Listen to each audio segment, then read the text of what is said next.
Game 7. Match 7 Numéro 7. entre les deux meilleures équipes de cette saison, à mon sens. Oui, à notre sens à tous, on s'installe, on vous fait des bisous. Pour ceux qui n'ont toujours pas regardé, on vient de faire un apéro spécial Cavs. On a déjà une équipe en finale NBA, on attend une deuxième. La LeBron Team. Le LeBron FC qui est donc en finale. Qui attend soit les Rockets, qui jouent à domicile cette nuit. Est-ce qu'on aura une finale, Warriors, la première finale, tout à fait. Et qui sont déjà allés en finale les 3 années précédentes, donc qui pourraient, comme les Cavs, être en finale pour la 4e de suite. Ça pourrait être un record absolu. Absolu. Genre 4 Est-ce qu'on aura un déjà 4e 3, c'en était chapitre déjà un, non ? Ah oui, bien sûr. Donc là 4, ça commence à piquer. Est-ce qu'on aura un 4e chapitre entre ces deux franchises ? Est-ce qu'on aura une première finale entre Cleveland et Houston ? La réponse Warriors est ce vont venir soir. tenter le back-to-back. Il y a pas mal de questions. Hein. Beaucoup de questions, mais on se focalise, Alex, sur le Game 7 de ce soir. 3h du matin, Toyota Center, plein de choses dont on doit parler. Déjà, évidemment, on vous attend dans les commentaires, notamment pour tout ce qui est pronostic et vos avis en long et en large. Première chose dont j'ai envie de parler, Alex, c'est infirmerie. Autant mettre les choses tout de suite au là, c'est clair. le facteur X. Hein. Parce que là, sur cette rencontre, attention, facteur X, Chris l'infirmerie. Paul et André Iguodala, majoritairement, on va pas parler de tout le monde non plus, Non, mais c'est Chris les Paul deux. et André Iguodala, là vraiment, ce sont les deux gros dossiers à surveiller de très près. Alors peut-être qu'il y a des gens qui regardent cet apéro un peu plus tard dans la soirée et qui ont déjà les infos. Mais nous sommes Nous, à 17h42. À l'heure où on tourne, exactement. Ouais, c'est quoi, je vais balancer même l'heure. Hein, à 17h42. Voilà. On balance ça et donc du coup... Game time decision les deux. Eh ben, game time decision et donc ce sera vraiment de la dernière minute. Ouais.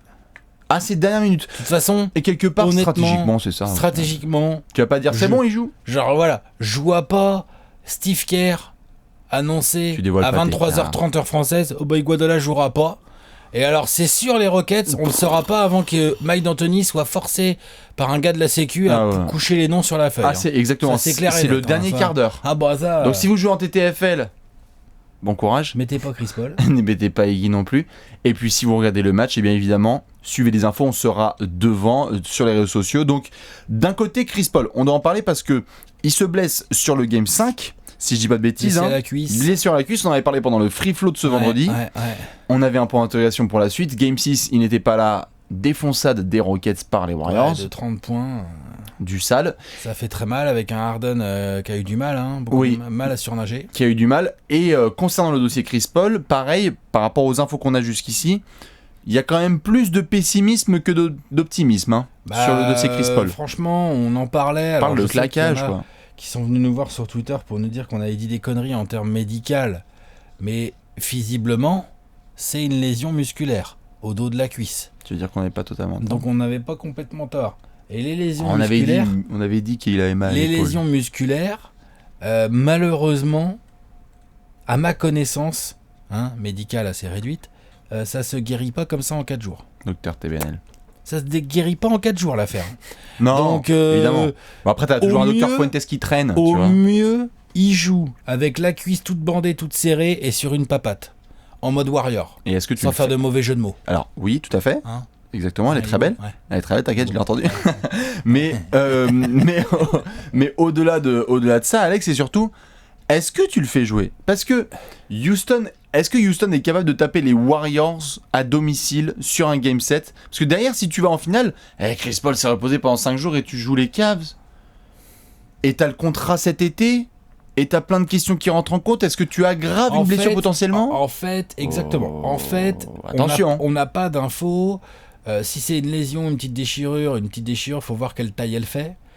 Si elle est toute petite, ça doit être bandable, je sais pas comment on dit en termes médicaux. Bandable, on va dire, tu sais quoi ? On va dire, tu mets un gros strap sous le cuisseau, sous le cuissard, là, tu mets un gros strap là qui serre bien le muscle et qu'empêche que ça saigne. Donc après, tu picouzes le gars, enfin bref, tu fais de la science. J'aimerais tellement que ça dans un staff médical. Tu fais de la science, tu fais pas du sport en gros.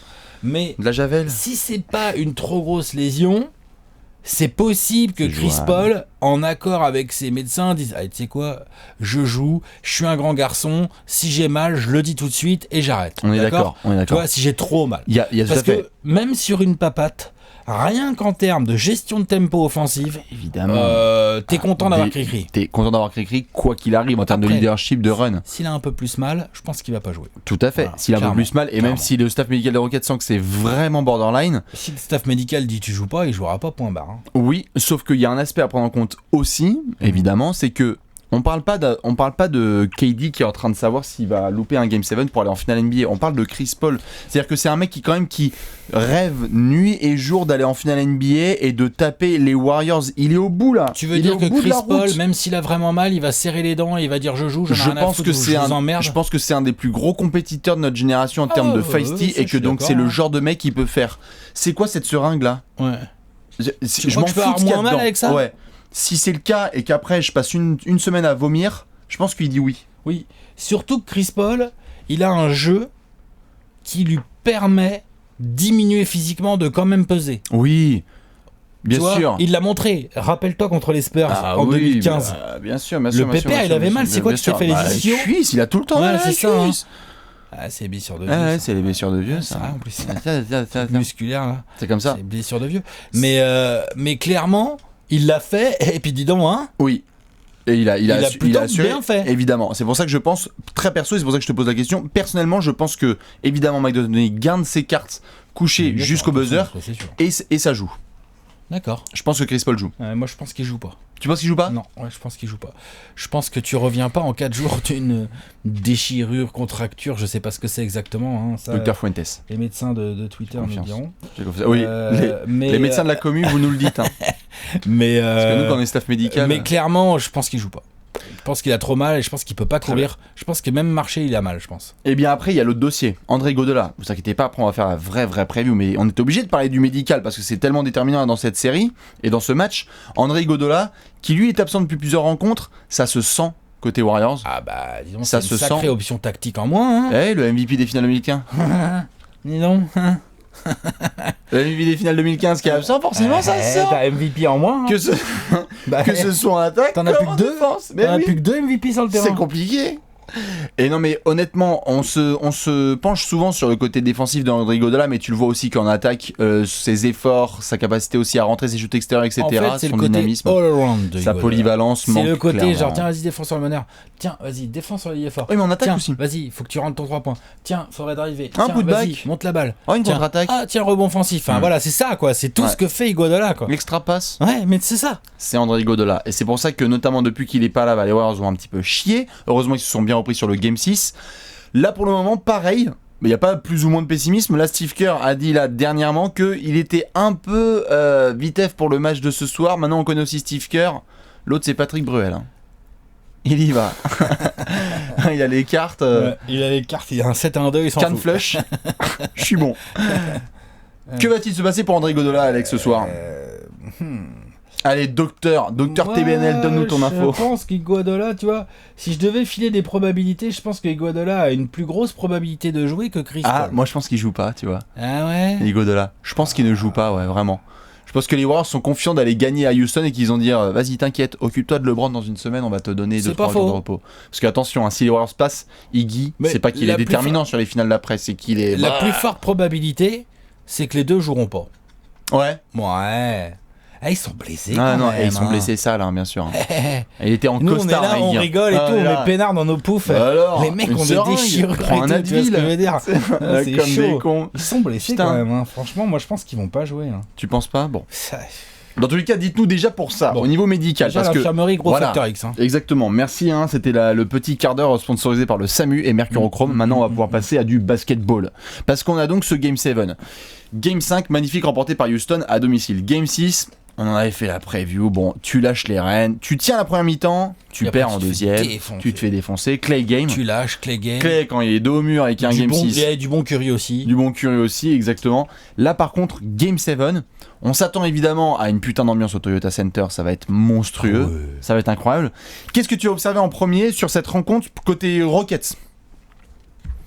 Côté Rockets, je vais observer, évidemment James Harden.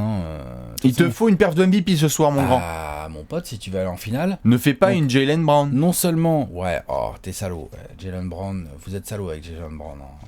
Pardon? Il fait des purs playoffs. J'ai dit une perf. Mais pourquoi tu. J'ai dit un Game 7. Si tu fais un Game 7 de Jaylen Brown. Il a 21 ans. Si tu fais un Game 7 de Jaylen Brown. Franchement. Et tu sais qu'Harden, il est capable de jouer comme un mec de 21 ans. Fais pas du James Harden de l'année dernière ou d'il y a 2 ans, par exemple. Ouais, voilà aussi. Ça vaut aussi. Oui, tout à fait. Très bien. Non, il faut qu'il soit agressif, James Harden. Faut pas qu'il fasse l'erreur qu'il a faite, notamment contre les Spurs l'année dernière ou de ce genre de choses. C'est un match hyper important à la maison. Faut être agressif d'entrée. Moi, je veux du James Harden. Je veux pas qu'il commence le match par des petits pull-ups à 3 points qui vont peut-être se finir en brique ou quoi. Je veux qu'il commence le match avec des drives, des lancers, des petits kick-out pour PJ Tucker ou Trevor Ariza ou je sais pas, ou qui tu veux, ou des pick and roll avec des lobs pour Capella, je m'en fous en fait. Je veux qu'il soit agressif, James Harden. Si James Harden n'est pas agressif, si James Harden n'est pas en 30 points, 8 passes, et c'est chaud pour Houston, je pense. Ouais. Je sais pas ce que t'en Non, bien sûr. Dans l'hypothèse où Chris Paul est pas là. Évidemment, Harden va être déterminant. Moi, je vais surtout me focaliser sur la défense de Houston parce que tu le sens là sur le Game 6. C'est peut-être une seule occurrence, mais tu sens quand même que Golden State a retrouvé un peu de son jeu, un tout petit peu de son identité. Bon, il n'y avait pas Chris Paul, donc évidemment, c'est particulier, mais ils ont retrouvé un peu de confiance. Il y a moyen que ce soir, ils se ramènent en mode ultra, ça clique, bien en attaque, etc. Tu ne peux pas. Je suis pas sûr que ce match est remporté par Houston si ça dépasse les 105-110 points, tu vois. Oh, si. Moi, je ne pense pas. Je pense que vraiment, tu peux potentiellement, mais je pense que si Houston gagne ce match, il faut qu'il soit capable de tenir la cadence défensive. Bien sûr, il faut qu'ils défendent le mieux possible. Voilà. Il faut qu'ils cassent le rythme comme ils ont très bien su le faire depuis le début de la série. Bien sûr, mais donc tu vois, s'il y a un Harden qui fait pas son taf ou que Eric Gordon prend feu, etc., la seule variable sur laquelle ils vont pouvoir se reposer, selon moi, c'est tu peux pas te prendre un KD ou un Curry game où t'es là genre bon bah ok, maintenant que c'est pas clé, c'est les deux autres et à ce moment-là on est dans la merde. Il faut que défensivement tu sois. De toute façon, on l'a vu, sur les récentes victoires des Rockets, on est quand même dans des bases assez basses au niveau du scoring. Ouais. Quand ils ont gagné, c'était à Golden State sur le Game 4 et ensuite à domicile. Bon. Ils ont bien défendu ces matchs-là, mais surtout, ils ont bien cassé le rythme. Voilà. Faut que ça joue lentement. Donc notamment ça, quand Mike D'Antoni l'a bien compris. Ouais. Donc, mon avis, ils vont essayer aussi ce soir. James Harden, selon toi, le vraiment truc à focaliser, moi, la défense. Bon, évidemment. Voilà. Ouais. Là, il faut vraiment assurer comme un MVP. Maintenant, côté Warriors. Côté Warriors, il faut qu'ils soient dans la continuité de leur Game 6 où ils se sont remis en confiance. Ouais. Donc il faut une belle attaque avec du mouvement de ballon. Et ils vont défendre les Warriors. Moi je suis pas inquiet. De toute façon, ils vont défendre vraiment salement, je pense. Défendre ces Rockets-là, tu fais au mieux, mais comme tu défends beaucoup d'ISO, beaucoup de jeux à deux, de toute façon, tu switches et puis t'essaies de tenir le mieux que tu peux. Mais en attaque, et comme tu viens de le dire, ils peuvent le gagner aussi juste en attaquant bien. Oui. Juste en foutant le feu en fait. Ah, tu peux, Tu peux. Ils ont les joueurs pour. Ouais. Et justement, ça va être sur la pace dont tu viens de parler.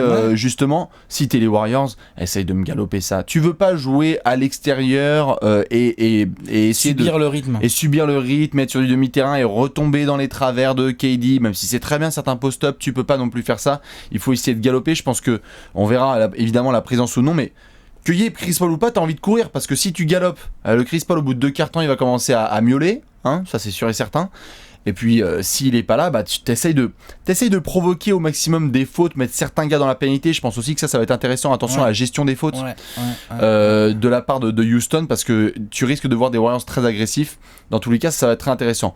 Un facteur X, un joueur que tu suis et après on fait le pronostic. Eric Gordon, parce que moi j'ai dit que Chris Paul ne jouerait pas, toi tu dis qu'il va jouer, mais au mieux il sera sur une jambe. Il sera pas à 100% du tout. Donc en termes de défense sur Stephen Curry, voire sur Klay Thompson, mais surtout sur Stephen Curry. En termes de défense sur Stephen Curry et de l'autre côté du terrain, de prendre un peu feu, de créer quelques brèches, de driver et de mettre des gros 3, le rôle d'Eric Gordon va être primordial. Bien sûr. D'ailleurs, quand il était bon en début de Game 6, Houston ça déroulait. Et par contre, quand c'est plus rentré... Primordial. Eric Gordon, ça fait longtemps qu'il est en NBA maintenant. Il est en Game 7 de finale de conf. Il va, selon moi, faut qu'il dépasse la vingtaine. Être titulaire, oui. Pour moi, faut qu'il dépasse, il peut. Avec ce Chris Paul sur une jambe, voire absent, il va avoir au moins 15 tirs. Au moins 15 shoots, oui. Eric Gordon, ouais. Bien sûr. Donc il peut mettre 20 points. Il peut mettre 20 points avec Gordon, tout à fait. Et si Eric Gordon commence à être un peu chiant et tout, il est chiant à défendre pour les Warriors sans Iguodala. Ah oui, clairement. Il est très chiant à défendre. En plus, il joue un peu hors rythme, donc c'est super. Il joue hors rythme. Curry est moins puissant, moins costaud, c'est emmerdant. Klay Thompson est un peu plus lent. Il est très emmerdant, Eric Gordon, quand il est en forme, quoi. C'est ton facteur X sur le Game 7. Oui. Eh bien, écoute, je vais répondre avec monsieur Draymond Green, qui a été vraiment borderline sur le Game 5. TTFL, ah oui, c'est un client de TTFL, ça. Moi, disons que Draymond, on va voir ce que ça va donner. Souvenez-vous de la fin de match foiré, le Game 5 à Houston, où il perd ce ballon terrible. On le sait, Draymond, il est capable dans des Game 7 de step up son niveau de jeu. Ouais. Monsieur est capable, il a pas peur. Et comme je disais, tout ce qui est pace, identité, etc., ça va passer par lui. Il faut qu'il défende dur, il faut qu'il soit absolument partout. L'espèce de couteau suisse qu'on connaît un petit peu. Couteau suisse, la voix, exactement. Donc il faut qu'il fasse son boulot. Je pense que ça va d'ailleurs nous mener à notre pronostic. Hein, parce que Alex, mine de rien, il nous avait dit en preview qu'il y aurait 4-3 Rockets. Et on est bien parti. Je suis encore bien dans les temps. On est bien dans les temps. Hein. Je suis encore bien. Est-ce que tu vas finir, Richard Virenque? Ah bah là, moi je garde mon pronostic. Hein. Tu pronostiques bien, bien sûr. Et tu nous mets des Rockets de combien? Couteau entre les dents, la couteau au milieu de la barre, tout ça. Allez, vas-y, défends ton steak. Ah bah non, mais donc Chris Paul ou pas? Alors évidemment, avec Chris Paul, je serais un peu plus confiant. Sans Chris Paul, c'est plus tendu. Mais ils viennent de prendre une grosse branlée, les Rockets. Elle fait mal. Golden State. Ouais. Elle fait mal. Mais ils en ont pris une de 40 au match 3. Donc ils ont déjà montré que ça leur faisait pas peur et qu'ils savaient un peu lâcher les matchs et revenir focus sur le match d'après. C'est ce qui va se passer. C'est un Game 7. On a un James Harden qui s'est déjà bien chié dessus dans des situations pas tout à fait identiques, mais presque. D'accord ? Genre le Game 6 l'année dernière, là, ils ont fait une remontada contre les Clippers, il en a fait partie dans l'autre sens. Hein, tu vois. Enfin voilà, James Harden commence à avoir un peu d'expérience, il serait temps qu'il nous sorte un grand match, j'y crois, c'est peut-être pour ce soir. Ensuite, Ariza, Tucker, ils vont pas avoir peur. Non. Alors on va voir s'ils les shootent 30, mais ils vont être là. Oui, ils vont rentrer dans l'art de KD, de Draymond et tout, ils vont être là. Maintenant, je suis curieux de voir comment vont jouer les Rockets. Mike D'Antoni a dit qu'il allait modifier 2-3 petits trucs dans son plan de jeu. On sait pas lesquels. Spécial. Ouais, j'adore. Il va se ramener moustachu, tiens. Quoi voilà. Et il y a Eric Gordon qui a quand même du talent. Il y aura peut-être un petit bout de Chris Paul sur une jambe. J'ai vu qu'au match d'avant, là, pendant la grosse fessée, Mike D'Antoni en a profité pour filer quelques minutes à Joe Johnson, à Ryan Anderson et tout ça. Peut-être qu'il en utilisera un parmi ces gars-là dans sa rotation vite fait là, pour meubler 6, 8, 10 minutes là. Donc, moi j'y crois. Moi je dis, il y a couteau entre les dents. C'est maintenant qu'il faut le faire à la maison. Ils auront pas beaucoup de meilleures occasions.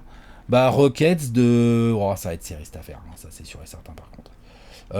Rockets de 6 max. Rockets de 6. Houston jouera Cleveland en finale NBA. Ça peut faire une belle finale. Hein. Tout à fait. C'était peut-être ton bracket d'ailleurs. Ouais, il est possible. Tout à fait. Non, on part sur un chapitre 4. Warriors, Cavs. Golden State va assurer évidemment en déplacement. Ils vont faire le ils sont boulot. Favoris, hein. Ils sont quand même favoris. Vu qu'il n'y a probablement pas Chris Paul, ils sont très favoris. Chris Paul, voilà, je pense que ça y est. Golden State a bien... Ça a bien déconné, voilà, c'est bien, on a fait plein de conneries, on s'est amusé, on a bien joué, etc. On va jouer sérieux, un petit peu comme la deuxième mi-temps, dans la continuité de la deuxième mi-temps de ce Game 6. Le trampoline est bon, c'est bien comme tremplin, la deuxième mi-temps du Game 6 pour démarrer bien le Game 7. Je m'attends évidemment à un grand chef, le chef Curry. Je pense que monsieur, il faut faire le boulot. Attention à James Harden. Attention à la performance à domicile, il est capable de... S'il prend confiance en début de match... Oui. Et puis aussi, s'il commence à briquer en début de match, par contre, on verra. Donc attention à James Harden à bien surveiller ce soir. Si ça se trouve, on va regarder le replay de cet apéro demain. Il sera à 50 points d'y rebondit passe et je serai bravo Bastien.